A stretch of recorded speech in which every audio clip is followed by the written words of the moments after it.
자, 오늘 이제 드디어 확률로 들어갔어. 이제 우리 되게 지긋지긋한 그 경우에서 파트가 다 끝나고요. 드디어 확률로 들어왔는데, 이제부터는 조금은 편할 거야. 일단 조금 편할 거고, 그 문제 풀면서 이제 앞에서 배웠던 개념들을 이용해서 푸는 것들이 많기 때문에 지금 새로 배우는 것들은 일단은 오늘 배우는 거는 되게 그냥 용어 정리 정도 느낌이라고 생각하면 될 것 같아. 일단은 뭐 개념 자체가 이렇게 좀 되게 길어요. 되게 길어. 그래서 이걸 그냥 하나씩 쭉 읽어보면서 어떤 내용인지 어떤 용어가 있는지 그 정도만 정리하고 확률로 들어가면 될 것 같습니다. 볼게요. 일단 처음에 시행이라고 하는 건 뭐냐면 같은 조건에서 여러 번 반복할 수 있으며 그 결과가 우연에 의해서 결정되는 실험이나 관찰을 시행이라고 합니다.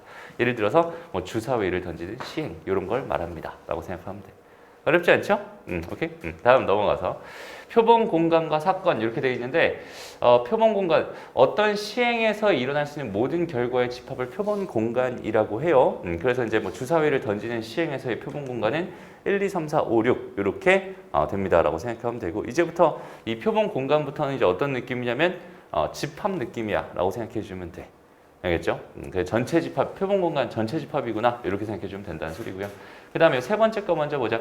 표본 공간의 부분 집합 중에서 한 개의 원소로 이루어진 집합을 근원 사건이라고 합니다. 그래서 지금 주사위를 던지는 시행의 근원 사건은 1, 2, 3, 4, 5, 6 하나씩 원소를 가지고 있는 그런 집합을 근원 사건이라고 합니다. 이렇게 생각하면 되고요. 됐죠? 2번으로 가보자. 표본 공간에서 부분 집합을 사건이라고 합니다. 그러니까 여기는 얘 부분 집합들인데 어떤 느낌이냐면 이런 느낌이에요. 뭐 4 또는 6이 나오는 사건 A라고 하면 얘는 뭐 4, 6 이렇게 된 거다라고 생각하면 되고 뭐 예를 들어 홀수의 눈이 나올 사건 B다라고 한다면 얘는 뭐 1, 3, 5다 이렇게 생각하면 될 것 같고 소수의 눈이 나올 사건 얘는 뭐 C다라고 했을 때 2, 3, 5다 이 정도로 생각하면 되겠죠. 이게 전체 집합이니까 여기는 얘 부분 집합으로서 이렇게 사건들을 생각해 주면 됩니다.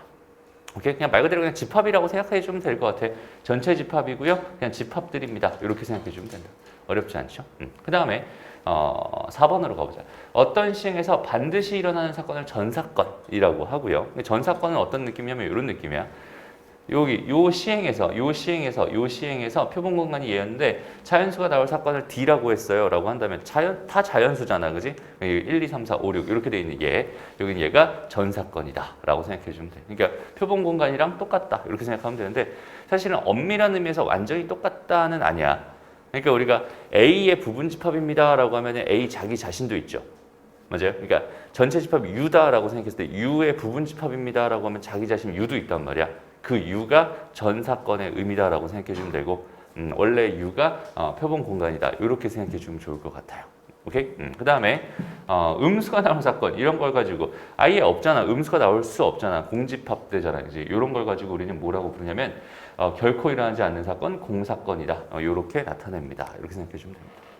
알겠죠? 그냥 간단한 용어 정리만 이렇게 생각하면 될 것 같아요. 넘어가서 이제 합사건, 곱사건인데 표본 공간의 부분 집합 두 사건 A, B에 대해서 A 또는 B가 일어나는 사건을 A와 B의 합사건. 예를 들어서 여기서 B와 C의 합사건이다. 그럼 B와 C의 합사건이니까 뭐가 되겠어? B 합집합 C가 되는 거고 1, 3, 5, 1, 2, 3, 5 이렇게 됩니다라고 생각할 수 있겠죠. 어렵지 않아요. 합집합이다라고 생각하면 돼. 그 다음에 곱사건은 뭐예요?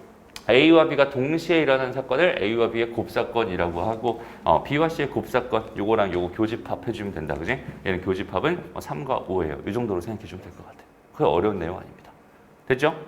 다음 넘어가서 배반 사건이라고 하는 게 있는데 A라는 사건이랑 B라는 사건이 있어. 두 개가 이렇게 지금 겹치지 않을 때 서로 배반 사건이라고 이야기를 하거든. 오케이? 그러니까 우리가 집합 용어로는 뭐에 해당하는 거야? 서로소에 해당하는 거야 라고 생각해 주면 되겠다. 그러니까 A랑 B가 서로소라면 여기서 확률 용어에서는 얘는 배반 사건이다 이렇게 불러요. 그래서 지금 상황을 봤을 때 여기서는 A와 B 그러니까 얘랑 B 얘랑 얘는 지금 현재 어때? 겹치는 게 하나도 없죠? 얘네들은 서로 배반 사건입니다. 배반 사건이니까 이렇게 돼 있는 거구나 라고 생각해 주면 된다. 어렵지 않죠? 다시 배반 사건의 정의는 뭐라고요? 그냥 서로소의 의미다 라고 생각해 주면 돼. 그 다음 넘어가서 마지막으로 넘어가서 여사건. 오케이? 여사건이라고 하는 거는 간단하게 그냥 여집합 생각해 주면 되겠죠. 그래서 A의 여사건입니다 라고 하면 A의 여집합이 되는 거니까 A 여집합이 되는 거니까 전체 집합이 얘라고 했을 때 요거 빼가지고 요만큼만 됩니다. 요게 확률의 용어입니다 라고 일단 사건의 용어입니다 라고 생각해 주면 좋을 것 같아요. 알겠죠? 그래서 요 정도 너희가 자연스럽게 생각하고 여기는 얘가 전사건이구나 이게 공사건이구나 이 정도만 자연스럽게 생각해 줄 수 있으면 좋을 것 같고 배반사건의 정의는 서로 소였습니다. 요 정도. 오케이? 용어는 반드시 정의하고 기억하고 갔으면 좋겠다. 알겠죠? 그게 첫 번째 얘기였어. 그래서 이제 보기 문제로 가보면은 봐봐. 10원짜리 동전 1개랑 100원짜리 동전 1개를 동시에 던지는 시행에서 동전의 앞면을 H, 뒷면을 T라고 하고요. 그 다음에 10원짜리 동전 앞면, 그 다음에 100원짜리 동전 뒷면이 나오는 근원 사건을 뭐 이렇게 나타내기로 한대요. 그러니까 순서상 중에서 앞에 게 10원짜리고 뒤에 게 100원짜리구나 라고 이렇게 생각해 주면 될 것 같고 이 상태에서 일단 표본 공간을 만들어 주세요 라고 했어요. 그럼 표본 공간은 뭐겠어요? 일단 전체 다 H 이거 하나랑 그 다음에 HT 요거 하나랑 그 다음에 TH 요거 하나랑 그 다음에 뭐 TT 그래서 이렇게 된 게 전체 표본 공간이다 라고 생각할 수 있고요. 1번은 뭐야? 뒷면이 2개 나온다. 뒷면이 2개 나오는 사건이에요. 뒷면이 2개 나온 사건은 얘잖아요. 그죠? 그러니까 1번 문제의 답은 TT가 됩니다. 이렇게 생각해 줄 수 있을 거예요. 그 다음에 두 개 모두 같은 면이 나온 사건 E2라고 했어. 같은 면이 나오는 거는 얘랑 얘니까 그냥 단순하게 그냥 HH 그 다음에 TT 이렇게 써주면 돼요. 그냥 다 알고 있겠지만 선생님도 그냥 하는 거예요. 알겠죠? 알고는 가야 되니까 그냥 한 번은 해야 되니까 한 번 하는 거다. 그냥 이런 의미라고 생각하면 돼. 자, 적어도 한 개가 앞면이 나온다. 적어도 한 개가 앞면이 나오는 건 이거 세 개잖아. 그지? 그러니까 얘는 그냥 HH 그 다음에 안 써도 되겠지, 얘들아? 이 정도 하고 넘어갈게요. 알겠지? 넘어가요. 다음, 보기 2번. 한 개의 주사위를 던지는 시행에서 I의 눈이 나오는 것을 이 I라고 한다. 그러니까 1의 눈이 나오면은 1이다. 이렇게 지금 쓰고 싶었나 봐. 얘 표본 공간은 뭐가 되겠어? 얘는 1의 눈이 나올 수도 있고, 2의 눈이 나올 수도 있고, 3의 눈이 나올 수도 있고, 4의 눈이 나올 수도 있고, 5의 눈이 나올 수도 있고, 6의 눈이 나올 수도 있으니까 이렇게 된 게 표본 공간이다. 라고 생각해 주면 된다. 알겠죠? 그냥 문제에서 시키는 대로 그냥 자연스럽게 따라만 가면 되는 거야. 알겠지? 다음 3 이하의 눈이 나온 사건을 2라고 했어요. 그럼 2는 뭐? 일단 2는 뭐야 그럼? 여기다 쓸까? 2는 이렇게 된 거지. 3 이하니까 얘는 2, 1, 그 다음에 2, 2, 그 다음에 2, 3 이렇게 된 게 2다 라고 생각할 수 있고 짝수의 눈이 나온 사건 F라고 하는 건 당연히 2, 2, 그 다음에 2, 4, 그 다음에 뭐 2, 6 이렇게 되겠죠. 그 다음에 5의 눈이 나온 사건이래. G라고 했어. 여기는 당연히 뭐 2, 5가 됩니다. 라고 하는 너무 심플한 문제야. 라고 생각하면 되지. 갑자기 난이도가 확 떨어진 느낌이죠? 쉬워요, 정말로. 오케이? 다음, 보자. 이 상태에서 얘와 얘의 합사건이래. 여기는 얘와 얘. 그러니까 여기는 얘랑 여기는 얘의 합사건. 얘 합사건이라고 했으니까 이거 두 개 합집합하면 될 거고 얘는 E1, E2, 그 다음에 E3, E4, 그 다음에 E6 이렇게 되겠죠. 여기는 얘와 G의 여사건, 여기는 얘 여사건은 얘랑 똑같잖아. 그지? 같음을 보여줬어. 라고 생각하면 되고요. 그 다음에 E와 F는 배반 사건이 아니다. 배반이 아니다. E와 F는 겹치는 게 지금 E가 있네요. 그죠? E가 있으니까 배반 사건 아니다. 보여줬고요. 그 다음에 E와 배반 사건. 여기는 얘와 배반 사건인 건 몇 개인가요? 라고 줬어요. 그러니까 당연히 그냥 얘랑 교집합이 없었으면 좋겠어. 이런 느낌이니까 이거 세 개는 안 가질 수 있는 부분 집합의 개수를 세주면 되겠죠. 맞아요? 그러니까 여기 전체 1, 2, 3, 4, 5, 6 중에서 요거 세 개를 안 가져. 그러니까 얘네들은 포함하면 안 돼. 그럼 선택권은 얘 세 개 있으니까 2의 뭔 소리야? 2의 세제곱계. 얘는 총 8개가 생길 수밖에 없구나. 이렇게 판단하실 수 있겠네. 무슨 말인지 알겠죠? 그러니까 이제부터 집합 가지고 생각하는 거다라고 생각하면 좋을 것 같아. 오케이? 크게 어려운 내용 아닙니다. 이제 본격적으로 여기까지 하면 이제 사건에 대한 이야기는 전부 다 했고요. 이제 본격적으로 우리 확률의 정의에 대해서 같이 한번 생각을 해봅시다. 이런 거야.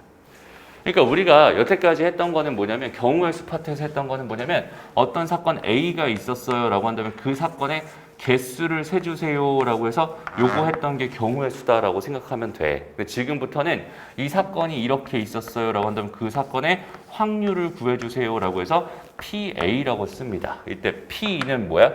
probability, 확률을 나타내는 단어의 약자입니다. 이렇게 생각하면 되겠다. 그죠? 그럼 얘의 확률을 어떻게 정의하는지 한번 생각해 봅시다. 여기는 조금 잘 들었으면 좋겠어. 중요한 얘기가 있습니다. 알겠죠? 일단은 확률에는 수학적 확률, 그 다음에 통계적 확률, 그 다음 뭐 기하학적 확률 이렇게 세 가지가 있다고 생각할 수 있는데 그 중에서 우리는 수학적 확률을 주로 다루게 될 거고 수학적 확률이라고 하는 게 어떻게 정의되어 있는지 정확하게 먼저 한번 생각해 볼 필요가 있어요. 봐봐. 어떤 시행에서 표본 공간 X에 대하여 각 근원 사건이 일어날 가능성이 같을 정도로 기대될 때 사건 A가 일어나는 확률 PA라고 하는 거는 표본 공간의 원소의 개수분의 사건 A의 원소의 개수입니다. 즉 NS분의 NA가 됩니다. 라고 주어져 있어요. 충분히 다 이해되는 내용이야. 무슨 말인지 알겠죠? 됐어? 그 다음에 이를 표본 공간에서 A가 일어날 수학적 확률이라고 불러. 근데 여기서 진짜 중요한 얘기가 뭐냐면 요거 각 근원 사건이 일어날 가능성이 같은 정도로 기대될 때 라는 저 말이 정말 엄청나게 중요한 말입니다. 저게 무슨 말일까? 오케이?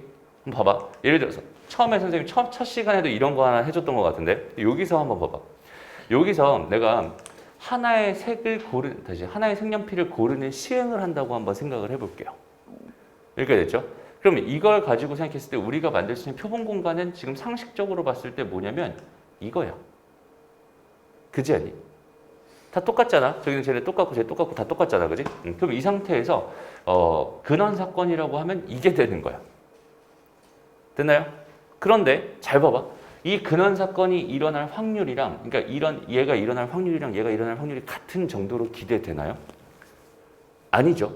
나는 여기 있는 이 몇 개니 이거 전체 9개죠. 저 9개를 막 섞어가지고 내가 하나를 쓱 뽑는다고 생각했을 때 거기는 걔가 초록색이 나오는 거랑 그 다음에 빨간색이 나오는 거랑 파란색이 나오는 확률이 각각 다르겠지. 같은 정도로 기대되지 않지. 왜? 개수가 다르니까. 맞아요? 그럼 이런 상태에서는 얘 표본 공간이 이렇게 된다고 근원 사건이 이렇게 된다고 하더라도 여기는 얘를 고르는 경우의 수를 확률을 구해주세요라고 했을 때 3개분의 1개구나 이렇게 접근할 수가 없다는 소리지. 이해돼요? 그러니까 우리 확률 쪽에서는이잖아. 이렇게 같은 게 있다고 하더라도 걔네들을 전부 다 나와야 되는데 전부 다 다르게 취급할 겁니다. 이게 핵심인 것 같아. 오케이? 같은 게 있다고 하더라도 전부 다 다르게 취급해야 각각 근원 사건이 나타날 확률들이 다 동일하게 적용되는 거야 라고 생각할 수 있겠죠. 그래서 봐봐. 문제에서 이런 문제 5-2번 문제 갈 필요 없고 그냥 봐봐. 칠판 보면 돼. 설명할 거 아니야. 주머니에 흰 공이 4개 있고 검은 공이 3개 있고 붉은 공이 5개 들어있다. 그래서 임의로 4개의 공을 꺼낸다 라고 생각한다면 전체 경우의 수는 몇 가지라고 할 거야 얘들아? 이거 더하기 이거 더하기 이거니까 12가지라고 할 거고 거기서 4개를 고를 거니까 4개를 고를 거예요 라고 이렇게 전체 경우의 수를 셀 거야 나중에. 맞아요? 그런데 이상하지 않니?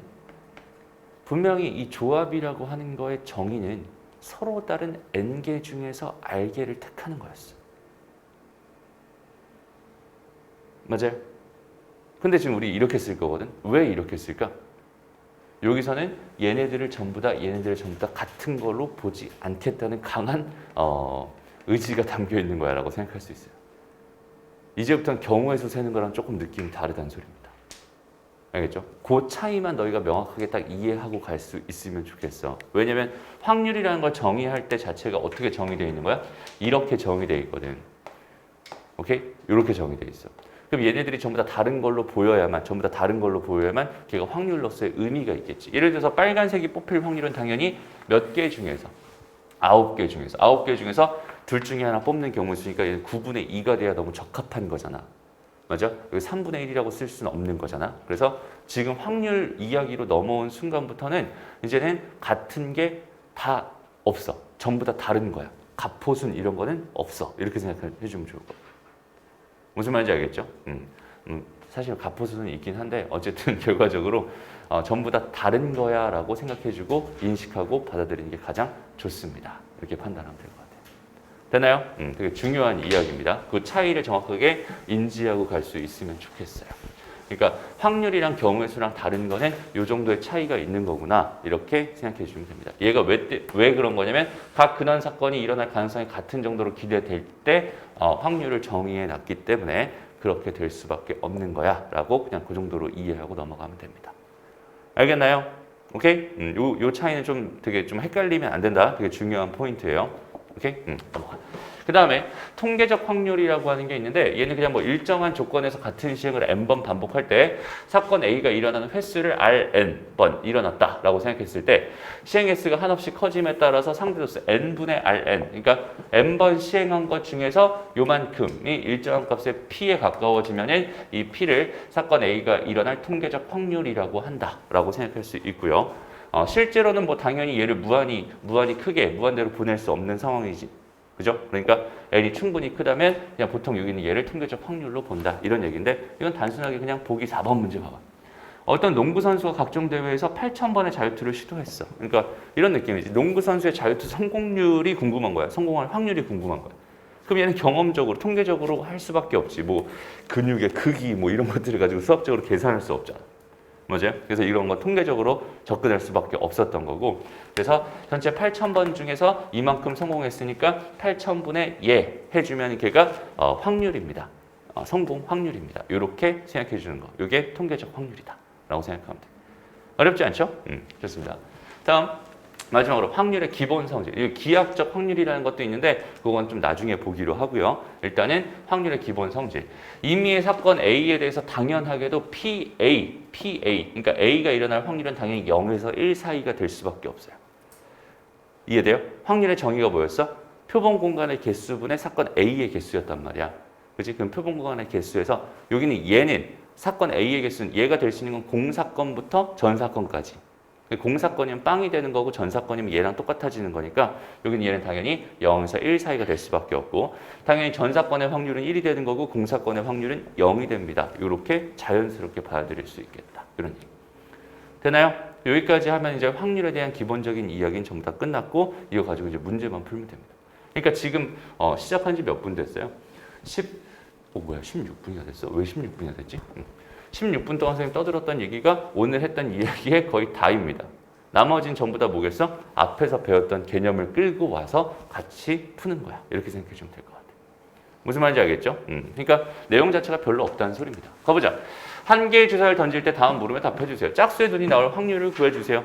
그럼 전체 표본 공간의 개수는 1, 2, 3, 4, 5, 6. 그 다음에 뭐가 되겠어? 짝수는 2, 4, 6. 3개잖아. 그지? 6분의 3, 답은 2분의 1입니다. 이렇게 풀어주면 된다. 어렵지 않고요. 그 다음에 3 이상이 나올 확률 1, 2, 3, 4, 5, 6분의 3, 4, 5, 6. 4개잖아. 6분의 4. 그죠? 이제는 3분의 2가 됩니다. 이렇게 풀면 됩니다. 다음 보기 2번. 자, 1부터 6까지 자연수가 각 면에 하나씩 적힌 어느 육면체가 있대. 여기서 좀 이런 거 잘 봐야 돼. 정육면체는 얘들아, 정육면체 주사위는 딱 던졌을 때 거기 이제 각 면이 나올 확률이 같은 정도로 기대되지. 맞아요? 정육면체니까. 됐어? 근데 그냥 일반적인 육면체라고 했을 때 거기는 걔는 뭐 찌그러져 있는 모양이라고 생각해봐. 주사위를 하나 사왔는데 그게 찌그러져 있어. 라고 생각해봐. 그럼 거기 있는 걔는 뭐가 되겠어? 같은 정도로 기대된다고 생각할 수 없겠죠? 그러니까 우리 윷놀이 해봤니 얘들아? 그치? 윷놀이는 다 해봤죠? 윷놀이를 했을 때 윷은 어때 느낌이? 그러니까 이렇게 돼가지고 이렇게 생겼단 말이야. 맞아요? 이렇게 생겼으니까 얘가 이렇게 될 확률이랑 얘가 이렇게 될 확률이 같아요? 달라요? 달라요 얘는. 오케이? 그러니까 이렇게 될 확률이랑 이렇게 될 확률이 달라. 그렇기 때문에 목에 걸린 이렇게 독에 걸린 이렇게 5개 각각 나올 확률들이 다 달라요. 오케이? 그래서 요런 거, 요런 얘기를 하고 있는 거구나라고 생각할 수 있고요. 일단 봐봐. 이 육면체를 던질 때 1, 2, 3, 4가 나올 기대 정도는 모두 같다고 했고요. 그 다음에 5가 나올 기대 정도는 4가 나올 기대 정도의 2배 정도 된다고 했고 6이 나오는 거는 또 5가 나올 기대 정도의 3배라고 했어요. 그러면은 일단 1이 있고 2가 있고 3이 있고 4가 있고 5가 있고 6이 있다고 생각했을 때 얘는 다 같아. A로 다 같다고 생각해봐. 5는 뭐가 되는 거야? 5는 2A가 되겠죠. 그죠? 4가 나올 거에 2배 정도니까. 그 다음에 6이 나오는 거는 5가 나올 거에 3배 정도니까 6A가 됩니다. 이렇게 생각해 줄 수 있겠네요. 그죠? 그럼 전체를 다 더한 건 1이 될 수밖에 없잖아. 전체의 확률은 1일 테니까. 그죠? 그래서 이걸 다 더해준 결과는 뭐가 돼요? 12a가 되나요? 이렇게 생각할 수 있겠네요. 그러니까 얘의 확률은 12분의 1이 되는 거고 이게 1이니까 마찬가지 12분의 1이 되는 거고 12분의 1이 되는 거고 12분의 1이 되는 거고 6분의 1이 되는 거고 2분의 1이 됩니다. 이렇게 해서 근원 사건이 일어날 확률들이 달라요. 그럼 이걸 가지고는 우리가 확률을 계산할 수학적 확률을 계산할 수 없습니다. 오케이? 근원 사건이 일어날 기대하는 정도가 다 같아야만 얘가 뭘 할 수 있어? 수학적 확률로 접근할 수 있는 거야. 그러니까 얘는 어쩔 수 없지. 이렇게는 못합니다. 됐나요? 좋습니다. 넘어가요. 3번. 어떤 수학자의 실험에 의하면 한 개 주사위를 1000번 던져서 1의 눈이 160, 1650번 나왔대. 1의 눈이 나올 확률은 당연히 10,000번이었구나. 10,000번 던져가지고 이렇게 됩니다. 이게 그냥 답이야 라고 생각해 주면 돼요. 오케이? 되나요? 좋습니다. 넘어가요. 이제 본격적으로 문제를 한번 풀어봅시다. 봐봐. 문제가 어떤 느낌인지 한번 봐봐. 두 개의 주사위 A, B를 동시에 던질 때 나오는 눈의 수가 서로 다를 확률을 구해주세요 라고 하고 있어요. 그럼 얘는 전체의 경우에서 서로 다른 주사위 두 개를 동시에 던졌으니까 전체의 경우에서는 몇 가지가 되겠어? 6 곱하기 6, 전체 36가지가 될 거야. 라고 36이 전체 경우의 수야. 라고 써주면 되고. 여기에는 이제 뭘 써주면 돼? 이렇게 되는 사건에 뭐가? 경우의 수가 들어가면 됩니다. 라고 생각할 수 있잖아. 그치? 나온 눈의 수가 서로 다르다. 그럼 전체 36개 중에서 1, 1, 2, 2, 3, 3, 4, 4, 5, 5, 6, 6. 이 6개만 빼버리면 되겠죠. 얘는 30까지 나올 거예요. 얘는 6분의 5의 확률로 됩니다. 라고 생각해 줄 수 있겠다. 이런 느낌이에요. 그러니까 왜 선생님이 뒤로 갈수록 쉬워진다라고 말하는지 알겠죠? 앞에 거를 가지고 그냥 그대로 따라가는 거기 때문에 그런 거고요. 심지어는 앞에서 했던 경우의 수를 구하는 것보다 더 쉬워요. 그지? 경우의 수 자체가. 물론 처음 배우는 거니까 쉬운 걸로 하긴 하겠지만 어쨌든 앞에 거가 더 쉬워. 그러니까 뒤로 갈수록 더 쉬워집니다. 알겠죠? 근데 선생님이 그래서 마지막에 우리 바로 전 시간에 했던 게 이항 정리 마지막 했었잖아. 그지? 그 이항 정리를 제대로 해야지 나중에 통계 쪽 가서 이항 분포라는 걸 제대로 할 수 있어요. 그래서 이항 분포를 제대로 할 수 있어야 또 정규 분포를 또 제대로 할 수 있거든. 그러니까 앞에 것들이 지금 안 돼 있는 사람들은 빠르게 복습을 해서 다 자기 걸로 만들어 놔야지 뒤에가 편하다는 얘기고, 여기도 마찬가지로 지금 이런 경우의 수를 구하고 있어요. 경우의 수를 구하고 있어요. 이런 경우의 수 구하는 게 잘 안 되는 사람이 이런 문제에서는 당연히 없겠지만 조금 난이도가 올라갔을 땐 그 경우의 수 구하는 게 결국 문제가 될 수밖에 없다는 소리가 됩니다. 확률 개념은 굉장히 간단해요. 오늘 배운 개념, 새로 배운 개념 되게 간단한데 앞에 있는 경우의 수를 어떻게 우리가 해결하느냐 이런 거에 대해서 곰곰이 생각해 볼 필요가 있을 것 같아요. 4번 문제 볼까요? 나오는 눈의 수의 곱이 짝수가 될 확률을 구해주세요 라고 했어요. 전체 경우의 수는 당연히 36개가 될 거고, 그치? 짝수가 되는 걸 내가 구하고 싶으면 짝짝, 짝홀, 홀짝 이렇게 3번에 걸쳐서 계산해야 되잖아, 그치? 귀찮지. 그러니까 전체에서 홀홀인 경우 빼버리자. 전체 36개에서 홀홀이 되는 건 3 곱하기 3, 9가 되니까 얘는 이렇게 되겠구나. 이렇게 계산해주면 답이겠구나. 이런 느낌으로 자연스럽게 빠르게 풀어주면 됩니다. 라는 거야. 전혀 어렵지 않죠? 오케이? 그래서 확률은 그냥 놀면서, 오늘은 그냥 좀 놀면서 좀 힘 딱 빼고, 그렇다고 이제 힘 너무 빼서 이렇게 졸지는 말고, 알겠죠? 그리고 자연스럽게 풀어주면 되는 겁니다. 알겠죠? 좋습니다. 넘어가요. 자, 아까 봤던 그 문제네. 주사위에 흰 공이 4개가 있고 검은 공이 3개가 있고 붉은 공이 5개 들어있어. 이 중에서 4개를 임의로 꺼낼 때, 오케이? 4개 모두 붉은 공을 꺼낼 확률을 구해주세요 라고 한다면 얘는 어떻게 해주면 되겠어? 전체 12개의 공 중에서, 여기다 쓸까? 전체 12개의 공 중에서 나는 4개를 꺼낼 건데, 얘는 붉은 공을 다 꺼내고 싶으니까 5개의 붉은 공 중에서 4개를 뽑는 경우의 수입니다. 이렇게 계산해주면 답이야 라고 생각할 수 있어요. 이해되나요? 어렵지 않죠? 근데 다시 한번 말하지만 여기는 얘네들이 전부 다 다르다는 전제를 깔고 있지, 알아서 지금. 그래야만 수학적으로 확률이 계산이 가능하기 때문에 전제를 그렇게 깔아버리는 겁니다. 라고 생각할 수 있어요. 알겠지? 그리고 얘들아, 이 상황에서 12p4분의 5p4라고 계산하면 안 될까요? 를 한번 생각해보자. 얘라고 계산하면 안 될까요? 이렇게 한번 생각해볼게요.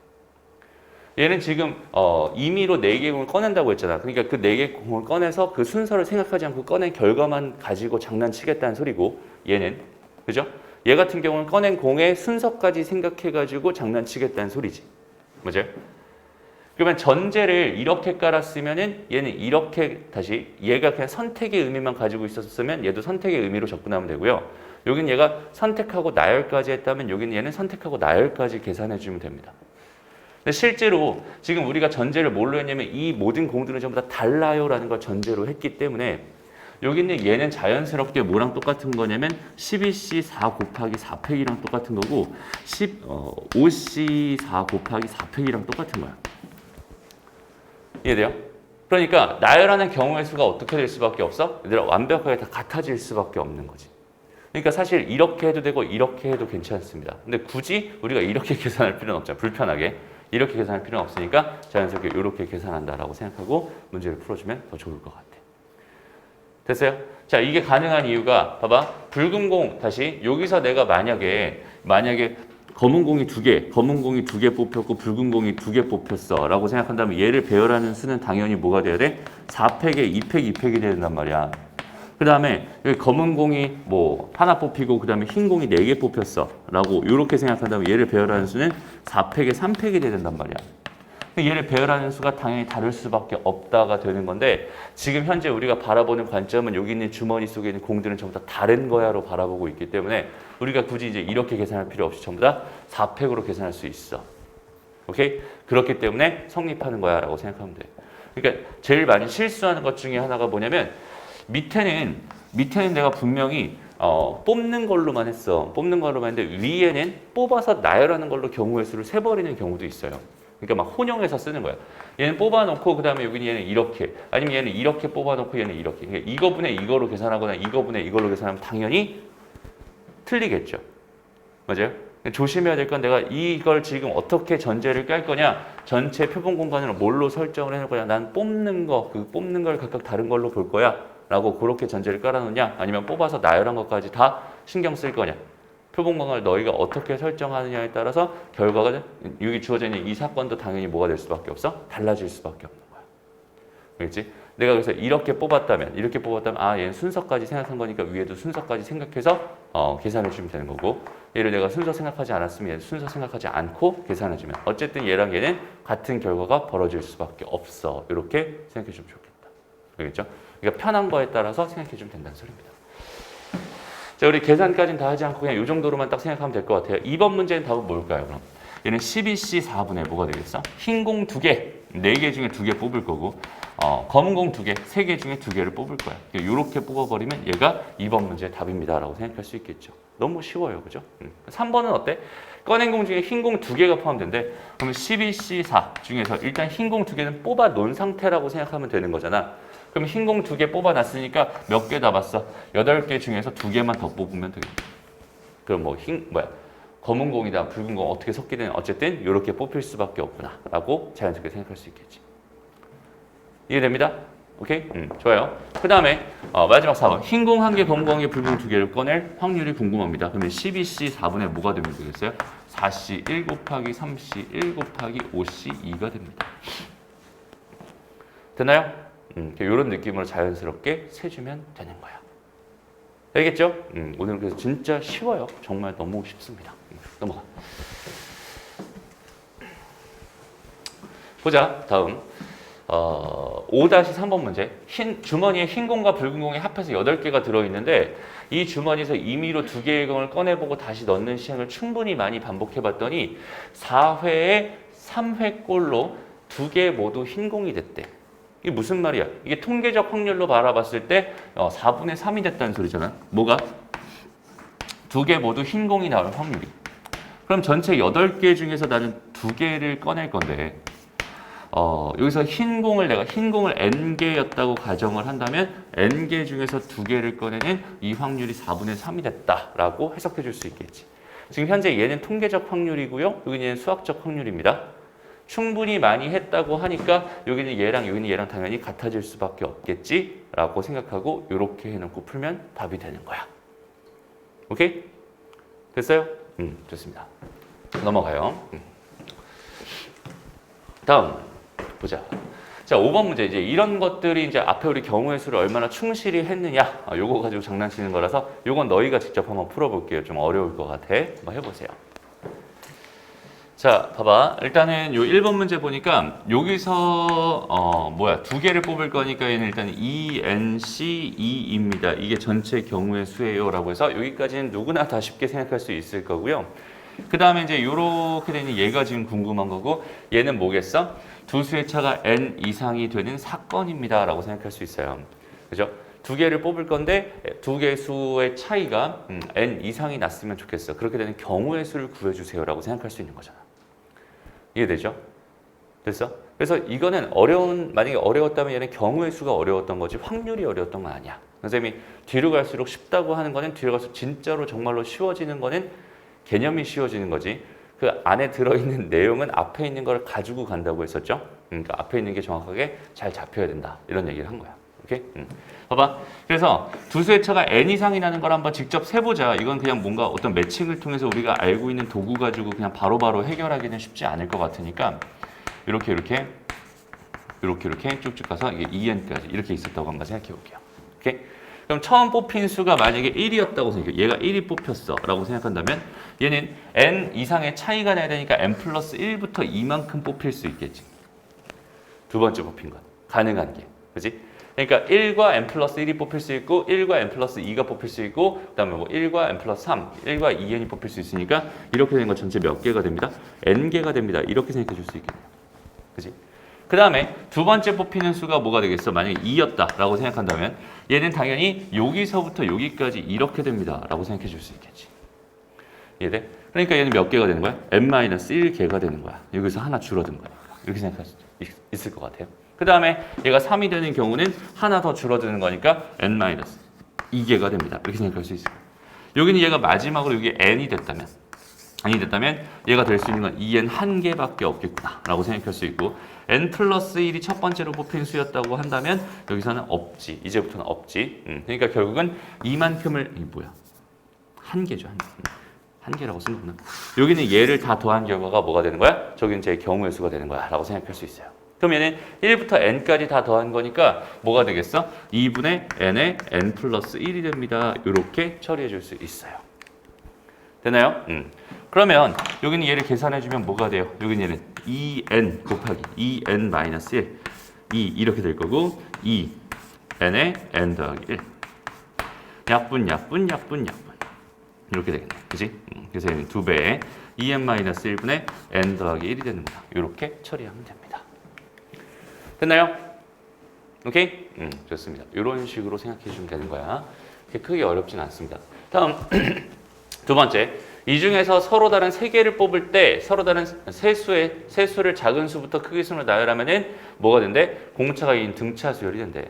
그럼 얘는 더 쉽지 뭐. 전체 경우에서는 지금 2nc 뭐가 된다? 3이 된다. 이렇게 생각해 줄 수 있을 거고요. 그럼 얘는 괜히 지웠어. 1, 2, 3, 4 이런 식으로 간다고 생각했을 때 첫 번째 숫자가 1인 경우라면은 두 번째 숫자는 뭐가 되겠어? 공차가 2라고 했으니까 3이 되는 거고 알아서 5가 되는 거겠지. 그치? 얘가 1이었을 때 6이 되는 거야. 그다음에 얘가 2였을 때는 4가 되는 거고 6이 되는 거야. 이렇게 생각할 수 있잖아. 그치? 그럼 마지막까지 갔을 때 여기가 2n이고요. 여기 2n-1이고 2n-2가 되고 2n-3이 되고 2n-4가 된다고 생각했을 때 오케이? 마지막에 뽑힌 애가 여기 있는 얘였다면 그 전께 얘였을 거고 마지막으로 첫 번째로 뽑힌 애가 얘였다라고 생각할 수 있잖아.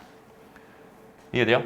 그러니까 제일 작은 수가 1인 것부터 시작해서 어디인 것까지 2n-4인 것까지 가능한 상황입니다 라고 자연스럽게 생각할 수 있다는 소리야. 그러니까 여기는 얘는 뭐가 되는 거야? 2n-4가 되는 거야. 이렇게 처리해 주면 되겠네요. 이해돼요? 단순해요. 생각보다 단순한 얘기입니다. 크게 뭐 어려운 내용 아닌 것 같아요. 그래서 직접 너희가 세버리면 되는 거고 뭐 이걸 뭔가 어떤 그 도구를 사용해서 세려고 한다면 좀 어렵겠지만 그냥 단순하게 센다고 생각하면 오히려 더 쉬워집니다. 오케이? 그래서 경우의 수를 셀 때 그런 노가다 정도는 자연스럽게 해낼 수 있는 능력이 있어야 됩니다. 라고 했던 거고요. 알겠죠? 넘어가요. 넘어가서 이제 마지막 기하학적 확률인데요. 요거는 이제 엄밀히 말하면 사실은 교육 과정에서 빠졌어. 그런데 알고 갔으면 좋겠다. 알겠죠? 알고 갔으면 좋겠다. 항상 우리는 목표를 뭘로 하고 있어요?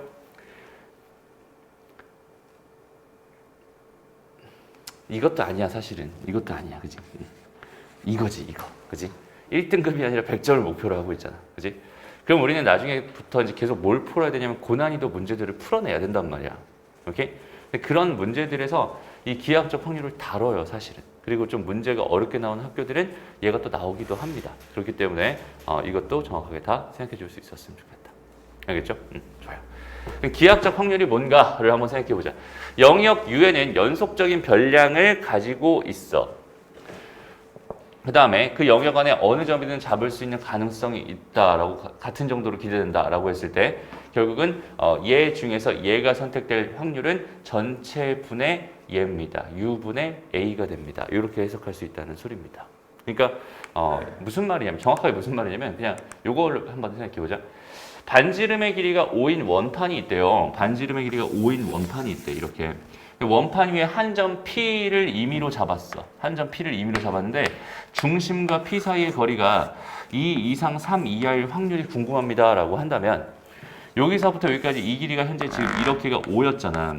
그리고 여기가 지금 2였고 여기가 3이었다. 여기 2였고 3이었다라고 생각한다면 이렇게 또 원이 생길 거고 이렇게 원이 생길 거란 말이야. 좀 찌그러지긴 했지만 이렇게 생길 거야. 그렇지? 그럼 P가 있을 수 있는 곳은 여기잖아. 여기. 요만큼 P가 있을 수 있는 곳이지. 이렇게. 됐나요? 그러니까 전체 원의 넓이 중에서 여기는 이 도넛 모양의 넓이를 구해주는 게 이 확률이 됩니다라고 생각할 수 있다는 소리입니다. 무슨 말인지 알겠죠? 그냥 넓이를 가지고 전체 넓이분의 요 넓이를 구하는 거야. 이렇게 생각해 주면 돼. 얘는 지금 2차원적인 이야기였고요. 그 다음에 1차원적인 이야기도 있겠지. 그러니까 m 값이 지금 0에서부터 어디 사이에 3 사이에 이만큼 전체 m 값이 가능한 건데 여기는 얘가 뭘 가질 확률이 궁금하다. 실근을 가질 확률이 궁금하다. 그럼 여기는 얘 판별식, 즉 4분의 d 공식을 써봤을 때 얘는 4m 제곱 마이너스 4m이 되는 거니까 실근을 가지면 0보다 크거나 같은 거니까 m이라고 하는 건 0보다 다시 1보다 크거나 같거나 또는 m이라고 하는 건 0보다 작거나 같다. 이렇게 생각할 수 있단 말이야. 됐어? 그럼 전체 범위가 이거라고 줬는데 0보다 작거나 같다. 그다음 1보다 크거나 같다. 이렇게 된 거니까 결과적으로 요만큼에 해당하겠지. 그럼 전체 3분의 2의 넓이, 길이가 되는 거니까 얘의 확률은 3분의 2가 되는 거야. 이렇게 생각할 수 있다는 소리입니다. 그러니까 1차원이었으면 길이분의 길이로 접근하고요. 2차원이었으면 넓이분의 넓이로 접근하고 3차원이었으면 부피분의 부피로 접근할 텐데 부피분의 부피로 접근할 일은 없을 테니까 우리는 넓이분의 넓이까지만 정확하게 생각해 줄 수 있으면 좋겠다.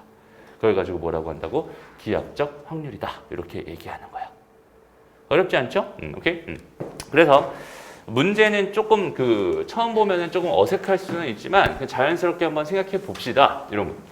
일단 봐봐. 오른쪽 그림과 같이 한 변의 길이가 2인 정사각형 ABCD에 내부의 한 점 P를 임의로 잡았을 때 다음 물음을 답해주세요. 얘의 넓이가 1보다 작을 확률을 구해주세요 라고 했어. 그러니까 요 넓이가 지금 현재 1보다 작을 확률이 궁금합니다 라는 거잖아. 그때 나는 뭐에 관심이 있는 거냐면 이 점에 관심. 이 점이 어디에 위치할 수 있나요? 여기에 지금 관심이 있어요. 됐나요? 여기까지? 그러면 봐봐. 얘가 있을 수 있는 곳은 전체 2 곱하기 2라고 하는 이 전체 이 공간에 다 있을 수 있어. 그래서 전체 넓이는 4니까 4분의 1로 접근하면 될 것 같아. 이런 얘기고요. 그 다음에 실제로 봐봐. 여기는 얘 곱하기 2분의 1을 한 거니까 실제로 여기는 요 길이를 높이 h라고 한다면 h가 결국 1보다 작거나 같았으면 좋겠어요. 이런 얘기 아니었을까? 이해돼요? 그러니까 얘 높이가 1보다 작거나 그러니까 여기는 여기서부터 여기까지 2였으니까 반 뚝 잘라가지고 여기가 1이 되는 요 상황에 P는 여기에 위치하면 이렇게 넓이가 다 1보다 작은 애들로 생길 수밖에 없구나. 이렇게 판단할 수 있다는 소리야. 그죠? 그러니까 1 곱하기 2가 되니까 전체 넓이 2가 되면서 얘의 답은 2분의 1이군요. 이렇게 판단할 수 있다는 소리입니다. 무슨 말인지 알겠죠? 이런 식으로 확률을 판단하는 게 기하학적 확률이구나 라고 생각해 주면 돼. 됐죠? 좋아요. 다음 두 번째. PAB와 PBC가 모두 둔각삼각형이 된다. 얘들아 직각, 둔각, 예각 이런 얘기 나오면 항상 뭘 기준으로 생각하는 거야? 직각을 기준으로 생각하는 거고요. 직각은 뭘 기준으로 생각하는 거냐면 원의 지름의 원주각을 기준으로 생각하는 거야. 됐어? 이게 무슨 말이냐면 봐봐. 여기가 이렇게 주어져 있어. 여기서부터 여기까지 하나의 점을 내가 딱 찍어서 거기 있는 게가 이렇게 직각이 되고 싶어요? 혹은 예각이 되고 싶어요? 아니면 둔각이 되고 싶어요? 이런 상황이 발견이 된다면 우리는 어떻게 해석하는 거냐면 여기서부터 여기까지 이렇게 원을 하나 그려주세요. 원을 하나 그려줘. 그럼 그 P라는 점이 여기에 위에 있으면 항상 얘는 뭐가 되는 거야? 이렇게 직각이 되는 거야 라고 생각해 줄 수 있고요. 그 다음에 여기 요 바깥쪽에 있으면 얘는 항상 뭐가 되는 거냐면 예각이 되는 거야 라고 생각해 줄 수 있습니다. 예각이 되는 거야. 예각이 되는 거야. 됐나요? 그리고 이 안쪽으로 들어오게 되면 이 원의 안쪽으로 들어오게 되면 얘는 이게 이제부터 뭐가 되는 거야? 둔각이 되는 거야. 둔각이 되는 거야. 둔각이 되는 거야. 이렇게 생각할 수 있어요. 이해되죠? 그러면은 지금 여기서 이거랑 이거가 모두 뭐가 되고 싶었어? 둔각이 되고 싶었잖아. 그러니까 얘를 기준으로 내가 이렇게 하나의 원을 하나 이렇게 그려주고 여기는 얘를 기준으로 마찬가지로 이렇게 원을 하나 그려준다고 생각한다면 이 원의 내부에 존재했으면 좋겠어요. 이런 얘기가 될 거고 그러니까 P라는 점은 여기에 존재하면 이렇게 존재하면 이것도 둔각이 되고 이것도 둔각이 될 게 분명하니까 양쪽 다 둔각이 되게 하는 이런 상황입니다. 그러니까 얘는 전체 넓이에서 여기는 이 부분의 넓이를 구해주세요라는 문제였군요. 라고 해석해주면 된다. 이해돼요? 그럼 저 넓이는 어떻게 구해요? 뭐 쉽죠 이거는. 이렇게 돼 있는 이 활골의 넓이를 구하면 되는데 우리가 활골의 넓이는 당연히 부채꼴에서 삼각형을 빼버리면 되는 거니까. 그래서 반지름이 1짜리인 원의 부채꼴의 넓이 얘는 4분의 파이가 되겠죠. 그지? 거기서 얘 곱하기 2분의 1이니까 2분의 1을 빼주면 거기에 2배, 활골에 2배를 해줘야 이 넓이가 될 테니까 얘를 전체 넓이 4로 나눠주면 둔각삼각형이 될 확률이 되는군요. 이렇게 생각해 줄 수 있겠다. 이해됐죠? 이런 게 기하학적 확률입니다. 됐어? 요거는 조금만 적응하면 좋을 것 같아. 그래서 오늘 개념 하나만 더 기하학적 확률은 이런 느낌으로 계산을 하는 거구나. 이 정도만 기억하면은 오늘 개념은 완전히 다 끝이야. 됐죠? 개념적으로 접근할 게 별로 없다는 소리. 자, 넘어가서 봅시다. 6번 문제. S가 A를 원소로 가는데 A가 0에서 1 사이고 A는 실수래. 그래서 여기 있는 원소 중에서 두 실수 X랑 Y를 임의로 정할 때 다음을 구해주세요. X 더하기 Y가 S의 원소였으면 좋겠어요가 되는 여기는 얘의 확률을 구해주세요 라고 되어 있어요. 문제가 처음 보면 되게 어색하고 좀 받아들이기 힘들 수 있지만 차근차근 봐봐 되게 편한 문제예요. 그러니까 무슨 말이냐면 A라고 하는 거는 얘들아 A라고 하는 건 지금 0에서부터 어디 사이랬어? 1 사이랬어. 그러니까 여기 사이에만 지금 현재 존재할 수 있었던 거야. 여기 안에 있는 게 S라는 원소다 라고 생각해 줄 수 있어요. 여기까지 괜찮죠? 그런데 X랑 Y가 각각 여기서 하나 뽑았다니까 여기서 하나 뽑은 거고 여기서 하나 뽑은 거야. 이렇게. 그럼 일단 기본적으로 X는 뭐가 되겠어? 0에서 1 사이가 될 거고 Y도 뭐가 되겠어? 0에서 1 사이가 될 거야. 이게 현재 기본 세팅입니다. 라고 생각해 줄 수 있고요. 그 다음에 문제에서 뭘 원하고 있니 얘들아? 문제에서 뭘 원하고 있어? X 더하기 Y라고 하는 애가 S의 원소였으면 좋겠어. 그러니까 얘는 0에서 1 사이였으면 좋겠어. 라는 이 상황을 원하고 있는 거야. 이해돼요? 그래서 나는 이걸 가지고 이게 전체의 범위가 되는 거고 여기는 얘가 사건의 범위가 되는 거야 라고 생각할 수 있으니까 이거랑 이걸 가지고 뭘 할 거냐면 기하학적 확률을 구할 거야 라고 생각할 수 있어요. 근데 봐봐. 얘는 분명히 A 하나 가지고 봤으니까 일단은 뭐 1차원적으로 해석할 수 있을 것처럼 보이지만 실제로 여기는 문자 몇 개 있어요? 2개 있죠. X라는 애랑 Y라는 애랑 두 개의 문자를 가지고 장난쳐야 되는 거니까 얘는 몇 차원이 되는 거냐면 2차원이 되는 거야. 이렇게. 이해돼요? 그래서 X가 0에서 1 사이고요. Y도 0에서 1 사이입니다. 이렇게 생각할 수 있어. 되니? 그 다음에 여기는 얘가 의미하는 거는 Y는 마이너스 X보다 컸으면 좋겠어요를 의미하는 거거든. 그러니까 Y는 마이너스 X보다 컸으면 좋겠어요. 그러니까 이 위쪽에 있는 이 영역을 의미합니다. 라고 생각해 줄 수 있어요. 그리고 여기 있는 얘가 의미하는 거는 Y는 마이너스 X 더하기 1보다 작았으면 좋겠어요. 거든. 그러니까 Y는 마이너스 X 더하기 1보다 얘보다 Y가 더 아래쪽에 존재했으면 좋겠어요. 이런 의미가 되거든요. 오케이? 그러니까 여기 있는 얘가 만족되는 영역은 전체로 보면 이거지만 전체 영역을 내가 뭘로 봤으니까 이거 안에서만 보기로 했으니까 요거 분의 이거가 됩니다 라고 생각할 수 있어요. 오케이? 그렇기 때문에 얘의 답은 뭐가 됩니다? 2분의 1이 됩니다. 이렇게 생각해 줄 수 있겠네요. 이해돼요? 오케이? 이거는 어떤 개념을 또 너희가 가지고 있어야 되냐면 우리 부등식의 영역이라고 하는 개념을 가지고 있으면 좋겠어. 부등식의 영역. 그러니까 우리가 보통 바라보는 부등식은 다 문자가 몇 개짜리 부등식이냐면 기본적으로 한 개짜리 부등식이에요. 그러니까 하나짜리 이렇게 돼 있는 이런 부등식을 바라보면서 x가 1에서 2 사이야 이런 걸 하잖아. 이런 걸 계산하잖아. 그죠? 그런데 우리가 이제 y는 해가지고 x제곱 마이너스 3x 더하기 2 이렇게 돼 있는 얘는 지금 등식이니까 얘를 내가 이렇게 쓱 바꿨을 때 이런 거는 문자 몇 개짜리 부등식이니? 2개짜리 부등식이지. 그러니까 이 부등식이랑 이 부등식은 완전히 다른 부등식이야. 이해돼요? 그러면 이 부등식을 너희가 정확하게 이해할 수 있어야 되는데 여기는 이 부등식이 하는 역할 봐봐. 얘가 0이었을 때 상황을 한번 생각해봐요. 이거 그냥 좀 설명을 좀 제대로 자세하게 하고 갈게 차라리. 알겠죠? 이 부등식의 영역은 진짜 중요한 거니까. 우리가 보통 y는 fx라고 하는 어떤 함수가 있었어. 이렇게 함수가 있었어라고 했을 때 걔는 이렇게 해서 뭐 이렇게 해서 y는 fx야. 이렇게 그리잖아. 그지? 그럼 여기는 이 점들이 의미하는 건 뭐야? 실제로 그냥 x를 넣었을 때 그 함수 값이랑 y가 같아지는 그 순서쌍들을 다 모아놓은 점들이란 말이야. 여기는 요 위에 있는 점들은 얘를 만족하는 점들이야라고 생각할 수 있어요. 근데 만약에 있잖아. x가 이렇게 있었는데 거기는 걔보다 y가 더 컸대라고 생각을 해봐.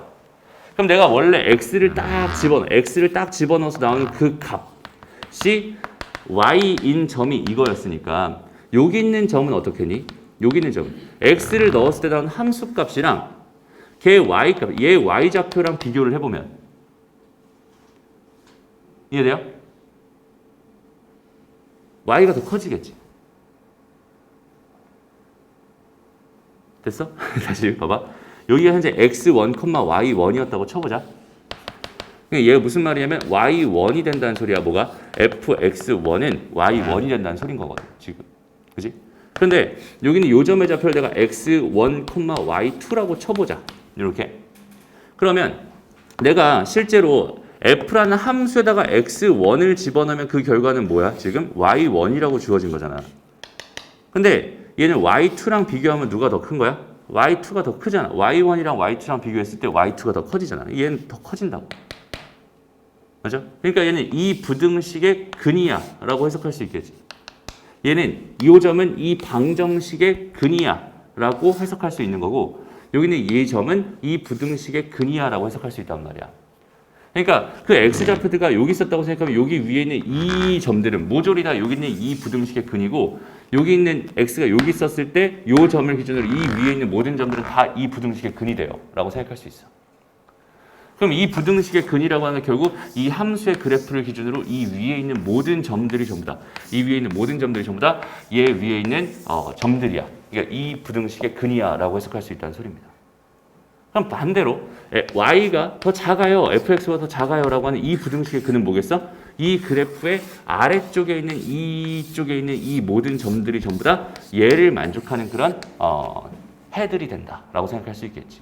그래서 이렇게 문자가 두 개짜리로 만들어진 부등식은요. 걔 해가 뭘로 생기냐면 영역으로 생겨요. 오케이? 구간으로 생기는 게 아니라 영역으로 생겨버립니다. 그러니까 여기 같아지는 얘를 기준으로 해서 걔보다 더 큰 애들과 걔보다 더 작은 애들 이렇게 영역으로 생겨버려요. 그래서 여기는 얘를 뭐라고 부르는 거냐면 부등식의 영역이라고 부르는 거야. 그래서 선생님이 좀 전에 요거 했잖아. 요거가 의미하는 게 그럼 뭐겠어요? 요거가 의미하는 게. 그러니까 우리가 y는 마이너스 x라는 얘를 기준으로 얘가 이렇게 해서 이렇게 그려졌다면 오케이? 걔보다 뭐가 더 큰 거야 지금? y 값이 더 큰 거잖아. 맞아? 그러니까 얘 그래프보다 어디 있고 싶어? 위에 있고 싶구나라는 의미였던 거야. 이해돼요? 그리고 여기는 얘가 의미하는 건 뭐겠어요? 일단은 뭘 그릴 거야? y는 마이너스 x 플러스 1을 그릴 거야. 그러니까 얘보다 1만큼 더 큰 얘를 그릴 거란 말이야. 그렇지? 그런데 걔는 y 값이 더 어때? 작았으면 좋겠어. 이 그래프보다 더 작았으면 좋겠으니까 이 아래쪽을 의미합니다라고 생각해 줄 수 있겠죠. 오케이? 그러니까 이걸 두 개 동시에 만족하는 건 사실상 이 부분을 의미하는 거구나. 얘에서부터 얘 사이에 있는 이 영역에 있는 모든 점들을 의미하는 거구나 라고 해석할 수 있었다는 뜻이 되는 거야. 오케이? 그런데 다시 돌아와서 여기는 얘는 x의 범위가 0에서 1 사이, y 범위가 0에서 1 사이가 처음에 주어진 조건이었으니까 이 좌표 평면상에서 봤을 때 요 노란색 네모 박스 안에 있는 점이어야 한다는 소리고 그 중에서 얘와 얘의 사이에 있는 얘네들은 요게밖에 없잖아. 그지? 그러니까 이 전체 사각형분의 이 삼각형의 넓이가 여기는 얘가 됩니다. 라고 해석할 수 있다는 뜻인 거야. 그럼 정확하게 이해되죠? 알겠어? 좋습니다. 그렇게 생각해 주면 좋을 것 같고요. 그럼 두 번째 문제는 어떻게 생각할 수 있겠어요? 두 번째 문제는 똑같아요. 결국 2x-y라고 하는 게 0에서 1 사이였으면 좋겠어요. 이렇게 바라볼 거야. 오케이? 그럼 일단 이 식에서 y는 2x보다 작았으면 좋겠어. 이게 넘어간 거니까. 이렇게 하나씩이 나올 거고. 여기는 요 식에서 이렇게 넘어가고 이렇게 넘어가니까 y는 컸으면 좋겠어. 2x-1보다는 더 컸으면 좋겠어. 이렇게 되는 거거든. 그러면 여기는 얘를 그래프로 한번 그려보세요. y는 2x가 현재 지금 이렇게 그려질 거 아니니? 그죠? 그 다음에 y는 2x-1은 걔보다 1만큼 작은 거니까 이렇게 그려질 거 아니니? 그죠? 그럼 여기는 얘보다는 작았으면 좋겠고 밑에 있었으면 좋겠고 얘보다는 위에 있었으면 좋겠어. 그러니까 요 영역이 됩니다. 라고 생각해 줄 수 있겠지. 그지? 근데 얘도 여전히 어디서? 0에서 1 사이, 0에서 1 사이니까 얘가 여기가 1이었다라고 생각하면은 요렇게 얘가 2분의 1이었을 거고 그 다음에 얘가 몇이겠어? 여기가 1인 거니까 얘가 1이겠지. 이렇게 되겠다. 그지? 그러니까 요 상황 중에서 정확하게 그림을 그리자면 사실 이렇게 되겠네. 요 부분의 넓이가 궁금했구나라고 이렇게 생각해 줄 수 있다는 뜻이 되는 거예요. 그래서 얘가 지금 요 길이가 2분의 1이잖아. 그지? 이 평행사변형의 넓이는 그러면 이거 곱하기 1이니까 요 넓이는 현재 2분의 1이라고. 그럼 요게 1이고 요 넓이가 2분의 1이니까 얘도 1분의 2분의 1이 되면서 여기는 두 번째 답도 2분의 1이 되는 거구나. 이렇게 해석해 줄 수 있어요. 오케이? 그래서 이것도 사실 수학상에서 부등식의 영역이라는 걸 예전에 있잖아. 라떼는 말이야. 배웠던 개념인데 이게 너무 너희들 어렵다고 하니까 이 부등식의 영역 자체가 빠져버렸어요. 그래서 너희가 지금 이 부등식을 해석할 수 없는 그런 학생들이 굉장히 생각보다 많아. 이거 안 배우고 가는 경우가 많아. 근데 이것도 자연스럽게 생각해 줄 수 있어. 그게 그렇게 크게 어려운 개념 자체가 아니기 때문에. 알겠죠? 좌표 평면상에서 이 부등식, 이걸 만족하는 이 점들의 해를 구해주세요. 이런 얘기이기 때문에 꼭 기억해 주세요. 그리고 얘가 안 나오는 게 아니야. 교육과정에서 빠져도 계속 튀어나옵니다. 어딘가에선. 알겠죠? 이런 개념들을 자꾸 써야 되니까 부등식의 영역이라는 것도 오늘 잡고 가면 좋겠다. 됐나요? 오케이? 그래서 여기까지가 오늘 확률에 대한 내용입니다. 라고 생각할 수 있어요. 다시. 잘 봐봐. 뭔가 되게 마지막에 좀 되게 거창한 걸 배운 것 같지만 사실 오늘 확률 개념으로 봤을 때 선생님 처음에 용어 정리해서 너희들 코웃음 치던 그 개념들 있지. 아, 뭐 저런 걸 설명해. 다 알고 있는 거야. 라고 했던 그 개념 선생님이 너희한테 설명해 준 거고. 맞아요? 그 다음에 수학적 확률, 그 다음에 통계적 확률, 마지막으로 기하학적 확률. 이렇게 세 가지 개념 설명해 준 거고. 그지? 그래서 수학적 확률에서 중요한 건 뭐였어? 이제부터 나는 다 다르게 볼 거야. 근원 사건이 기대되는 정도가 다 같아야 되니까 얘는 다 다르게 볼 거야. 그거 하나 포인트로 잡으면 된다고 했고 통계적 확률은 그냥 이거분의 이거 그냥 그 숫자로 그냥 때려두면 나오는 게 통계적 확률. 그다음에 기하학적 확률은 이런 느낌. 그죠? 길이분의 길이거나 넓이분의 넓이 이런 느낌으로 접근하는 확률이 통계적 확률. 이게 오늘 배운 확률의 개념의 전부입니다라고 생각하면 돼요. 알겠죠? 그 나머지는 너희가 이제 문제 풀어가면서 하나씩 적용할 내용이고요. 나머지는 크게 어렵지 않을 것 같습니다. 오케이? 그래서 오늘 판서 수업 여기까지 마칠게. 오케이?